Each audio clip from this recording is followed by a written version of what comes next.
Hello guys, welcome back again to my channel. Nama aku Natasha Deborah. Dan buat kalian yang belum subscribe aku, kalian wajib banget subscribe aku dulu. 5, 4, 3, 2, 1. Thank you. Dan by the way, buat kalian yang follow Instagram aku juga boleh banget. Aku bakal munculin di sini. Oke guys, jadi hari ini aku bakalan ngebahas sebuah kasus yang bener-bener mind blowing banget. Dan waktu aku lagi nge-research tentang kasus ini, aku tuh kayak bener-bener shock banget dan gak nyangka banget kenapa kejadian kayak ini tuh bisa terjadi. Jadi kali ini korbannya itu adalah transgender Indonesia yang dimutilasi dan dimasak oleh suami bulenya sendiri. Hah, kok bisa?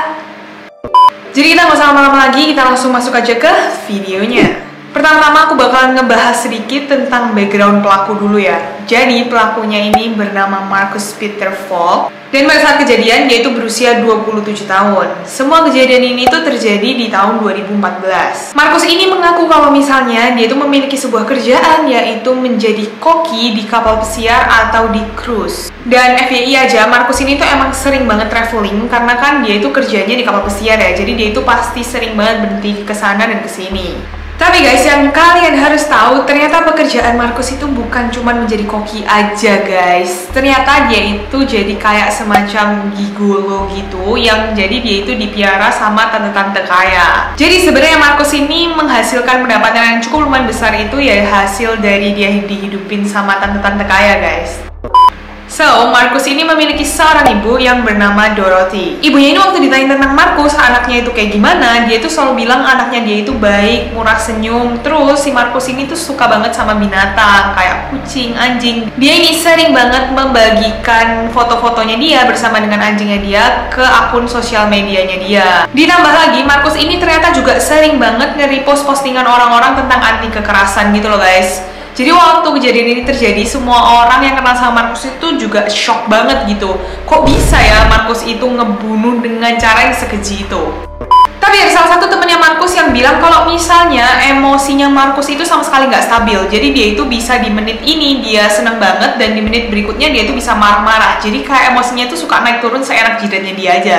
Dan ternyata Marcus ini memang memiliki sebuah penyakit mental yang dinamai berkepribadian ganda. Oke, next kita bahas tentang korbannya. Korbannya ini bernama Mayang Prasetyo dan dia adalah seorang warga negara Indonesia. Selain itu, Mayang ini juga ternyata adalah seorang transgender yang berasal dari Lampung. Mayang ini memiliki nama asli Febri Ardiansyah. Mayang lahir pada tanggal 13 Februari tahun 1987 dan Mayang ini juga diketahui memiliki 2 orang adik perempuan. Dari kecil emang Mayang ini menurut ibunya ya, dia tuh emang udah kelihatan super feminim banget. Bahkan waktu SMA, Mayang ini pernah ribut sama temen ceweknya dia karena memperebutkan laki-laki.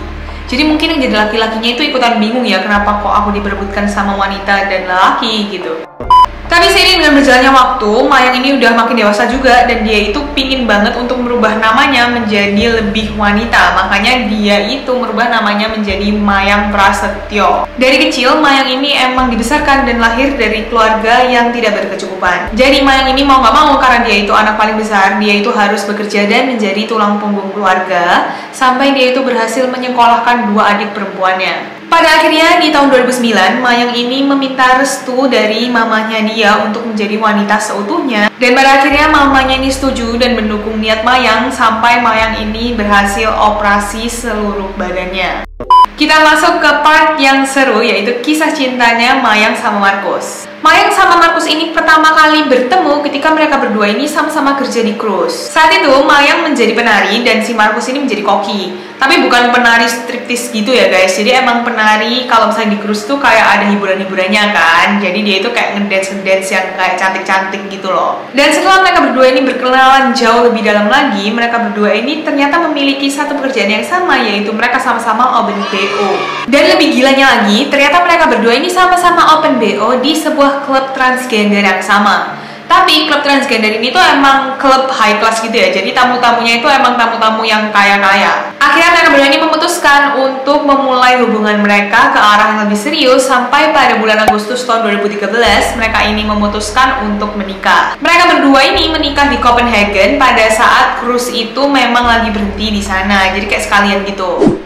Bahkan si Markus ini ternyata dia itu udah pernah pergi ke kampung untuk bertemu dengan orang tua Mayang dan meminta izin serta restu kepada orang tuanya Mayang. Dan waktu ibunya Mayang ini menemui Markus, ibunya ini bilang, waduh Markus ini kayaknya anaknya benar-benar gak suka ngobrol ya, terus kayak pemalu dan pendiam, dan Mayang ini benar-benar terlihat bahagia banget waktu sama Markus. Tapi dari sisinya keluarga Markus, mereka itu sama sekali belum pernah bertemu dengan Mayang. Dan setelah mereka berdua ini sukses menggelar pesta pernikahan mereka di Copenhagen, mereka ini memutuskan untuk pindah dan hidup di Brisbane, Australia. Dan di sana mereka itu tetap kerja open BO di sebuah tempat yang bernama Pleasure Dome. Tapi yang unik di sini, bos pemilik Pleasure Dome ini pernah bilang kalau misalnya Markus itu anaknya nggak baik sama sekali.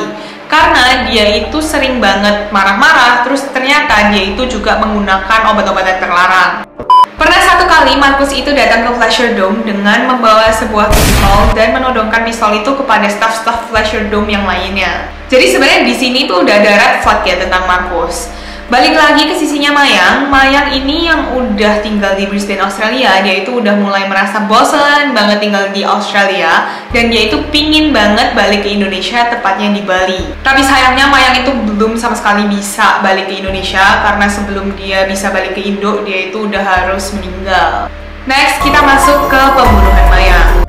Ini sumpah, aku waktu nge-research bener-bener speechless banget guys. Semua kejadian ini terjadi tepatnya pada tanggal 2 Oktober tahun 2014. Mereka berdua ini sempet cekcok lama banget sampai keesokan harinya waktu sudah menunjukkan pukul jam 1 pagi. Si tetangganya mereka nih dengar kalau misalnya mereka itu ribut-ribut lagi. Dan menurut pihak investigator, itulah saat terakhir Mayang itu hidup karena setelah kejadian itu Mayang ini sudah tidak pernah ditemukan lagi. Dan ternyata Markus ini tuh badannya juga mengalami luka-luka yang cukup banyak, mungkin karena dia itu habis mendapatkan perlawanan dari Mayang di saat ketika Markus ini mau mencoba untuk membunuh Mayang. Setelah selesai membunuh Mayang nih, Markus itu pergi naik taksi dan supir taksinya tuh bingung banget kan ngelihat Markus tuh kayak bersimbah darah gitu loh. Karena si Markus ini mau pergi ke rumah sakit buat ngecekin dirinya. Dan dia ini berdalih ke supir taksi tersebut bilang, nggak apa-apa kok pak, ini tuh aku tadi habis masak dan tangan aku kena pisau. Tapi masa iya sih kena pisau bisa kayak sampai ke lengan gitu berdarahnya, kan aneh ya.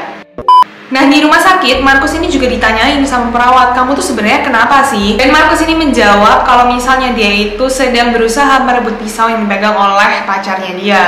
Singkat cerita, setelah Markus ini selesai ngecek seluruh kondisi tubuhnya dia di rumah sakit, dia ini diketahui keluar dari rumah sakit jam 6 sore. Setelah itu dia langsung pergi ke sebuah supermarket untuk membeli alat-alat pembersih rumah. Yang diduga alat itu digunakan untuk menghilangkan bekas bukti-bukti di TKP. Keesokan harinya, tepatnya tanggal 4 Oktober sekitar jam 1 siang, Markus ini kembali lagi ke supermarket untuk membeli sebuah pisau yang diduga pisau tersebut adalah pisau yang digunakan Markus untuk memutilasi tubuh Mayang.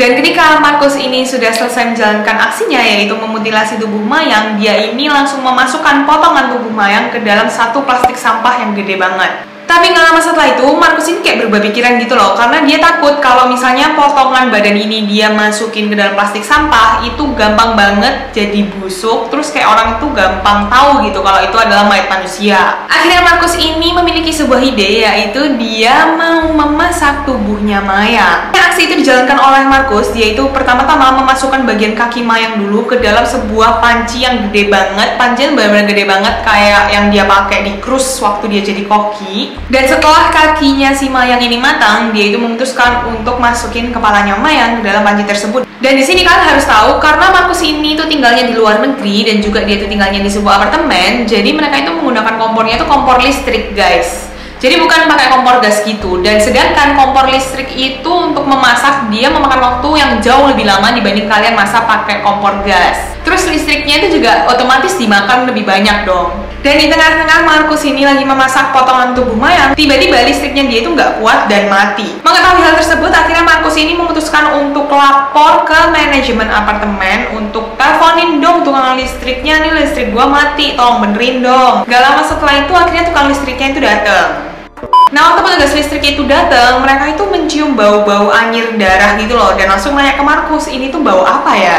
Tapi Markus tuh berdalih lagi dengan menjawab, oh nggak apa-apa kok pak, ini tuh adalah bau busuk dari makanan anjing saya. Ya udah dong, tukang listriknya ini nggak ambil pusing dan nggak terlalu kepo, dia itu langsung ngebenerin listriknya sampai listriknya ini udah nyala. Tapi di titik itu tukang listriknya ini juga masih belum tahu nih kalau ternyata di dalam panci itu tuh ada potongan tubuh mayang. Setelah selesai, setelah semuanya udah dicek dan udah nyala, petugas listriknya ini langsung ucuk keluar. Tapi karena petugas listriknya ini udah merasa ada yang janggal dan ada yang aneh, dia memutuskan untuk lapor ke manajemen kantor. Ke manajemen apartemen. Mendapat laporan seperti itu, akhirnya pihak manajemen apartemen ini memutuskan untuk ya udah deh, aku langsung lapor aja ke polisi. Akhirnya pihak kepolisian itu langsung gercep banget, yaitu langsung mendatangi TKP dan langsung mengetok kamarnya si Markus. Markus yang pada saat itu udah lumayan panik banget, dia itu tetap ngebuka pintu, tapi dia itu bersikap sangat tidak kooperatif dengan pihak kepolisian. Karena dia itu acting seakan-akan kayak dia itu nggak mau digeledah, yang malah membuat para polisi itu curiga dong. Kalau misalnya kamu nggak melakukan apa-apa, kenapa kok nggak mau digeledah? Akhirnya Markus sama polisi ini tektokan terus-menerus sampai di titik Markus ini oke dan setuju untuk menggeledah aja ke apartemen aku. Nggak apa-apa kok, aku emang nggak salah, yaudah lu kalau mau geledah aja. Tapi Markus ini minta izin ke polisi. Kalian geledah aja, kalian cari aja apa yang kalian mau, tapi aku mau ngebuang sampah dulu ya. Ini plastik sampahnya udah aku pegang, mau ngebuang dulu. Dan ternyata itu adalah alasan yang digunakan Markus untuk kabur dari polisi. Dan setelah ditunggu beberapa saat, polisi ini sadar kalau misalnya Markus ini nggak balik-balik nih. Dan di saat itu mereka juga sadar kalau Markus ini kabur. Mengetahui hal tersebut, akhirnya pihak kepolisian ini langsung melakukan pencarian yang besar-besaran untuk mencari keberadaan Markus. Nggak butuh waktu yang lama sampai akhirnya pihak kepolisian ini berhasil menemukan Markus di dalam tong sampah yang gede banget, kayak tong sampah yang di mall-mall kayak biasanya yang gede banget warna hijau kuning itu loh guys. Tapi pada saat ditemukan, Markus ini sudah dalam keadaan tidak bernyawa. Dan ternyata Markus ini membawa sebuah pisau di dalam plastik sampah yang tadi ia bawa emang untuk membunuh dirinya dia sendiri. Markus ini bunuh diri dengan cara menyayat bagian pergelangan sama lehernya sampai hampir putus gitu ya, otomatis dia langsung kodet pasti. Sampai pada akhirnya karena Markus ini memang udah nggak ada, jadi Markus juga nggak bisa mendapatkan hukuman atas apa yang ia lakukan terhadap Maya. Tapi pada akhirnya setelah hakim ini berembuk, mereka itu memutuskan bahwa kasus ini adalah kasus pembunuhan tidak berencana. Menurut pengadilan, Markus itu sampai membunuh Mayang karena pada saat itu tuh dia lagi emosi dan nggak sempet pikir panjang. Kenapa kok pengadilan itu bisa menyimpulkan kayak gitu? Ada beberapa alasan dari mereka. Yang pertama, Markus itu sama sekali nggak tahu di mana ia harus membuang tubuhnya Mayang. Karena kalau misalnya emang udah direncana ini, dia udah pasti rencana mateng-mateng. Nanti setelah aku membunuh Maya, aku bakal buang tubuhnya di danau gitu misalnya. Atau bakal memutilasi terus aku sebar atau gimana gitu kan biasanya. Sedangkan Markus ini bener-bener yang kayak shock dan dia itu nggak tahu harus ngapain. Dia kayak bingung gitu harus ngebuangnya di mana. Yang kedua, Markus ini bener-bener panik banget waktu polisi datang. Kalau memang benar dia itu merencanakan dan dia emang udah profesional dalam bidang membunuh ini, dia itu pasti kayak behave dan dia kayak biasa aja. Kalau emang kamu mau geledah silahkan, karena emang semuanya udah diatur secara rapi, bener kan?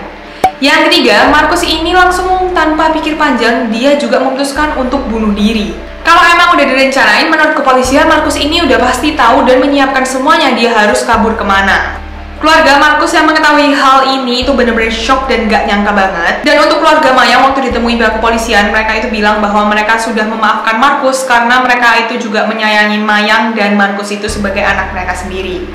Jasadnya Mayang ini akhirnya dibawa balik ke Lampung pada tanggal 31 Oktober tahun 2014 dan dimakamkan di sana. Dan ada satu fakta terakhir yang bikin aku benar-benar shock banget. Waktu aku research, ternyata Mayang dan Markus ini bukan menikah karena cinta, melainkan Mayang ini memutuskan untuk menikahi Markus biar dia itu bisa mendapatkan green card Australia dengan gratis. Biar dia itu bisa hidup di Australia, bisa dapat kerja di sana, bisa beli rumah di sana gitu loh guys. Jadi emang mereka itu saling menikah ya karena mereka saling benefit each other. Oke guys, jadi segitu aja buat video kali ini. Buat kalian yang mau request video apa atau kalian misalnya punya ide tentang kasus apa, kalian boleh banget tulis komen kalian di bawah dan aku bakalan berusaha sebaik mungkin untuk up dan research kasus yang kalian request. Semoga kalian suka sama penjelasan aku. So thank you so much guys for watching my video. Jangan lupa buat like, comment, share dan juga subscribe ya. Bye guys, see you guys in my next video.